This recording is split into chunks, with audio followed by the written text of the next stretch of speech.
দেখো তোমাদের দাদা ভাই আমাকে এখন রাতের যে ওষুধগুলি রয়েছে সেগুলি দিতে এসছে।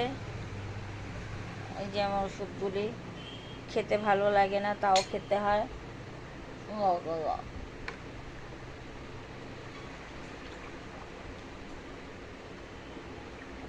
এবার একটা হোমিওপ্যাথি ওষুধ আছে, ওটা খাবো।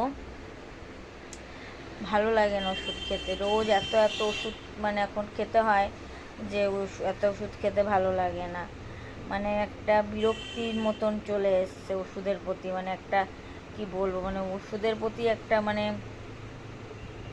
অনিচ্ছা হয়ে গেছে। মানে এখন এত ওষুধ খেতে হয় সকাল থেকে শুরু করে, তোমাদের কি বলবো, মানে সকালে শুরু করে তারপরে রাতে ওষুধ আছেই।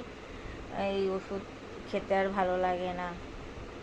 আর সামনে একটা বিশেষ দিন আসছে, তোমরা সেই দিনটার জন্য ওয়েট করে যাও। আসছে, এটা শুভস্য শীঘ্রম। এখন বলবো না, যখন শেয়ার করব তখনই বলবো তোমাদের সাথে কথা ওইটা নিয়ে।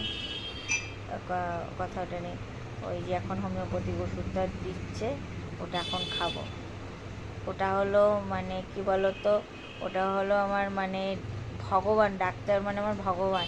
সেটা হলো আমার সুশোভন আঙ্কেল, যে তোমার দাদা ছোট্টবেলার থেকে ট্রিটমেন্ট করেছে সবার, মানে এই বাড়ির মানে আমাদের আত্মীয় স্বজন সবার ট্রিটমেন্ট মানে ওনার দ্বারাই হয়েছে। মানে সেই আঙ্কেলের ওষুধ এখন আমারও ট্রিটমেন্ট করানো হয়, আমিও খাই ওই ওষুধ।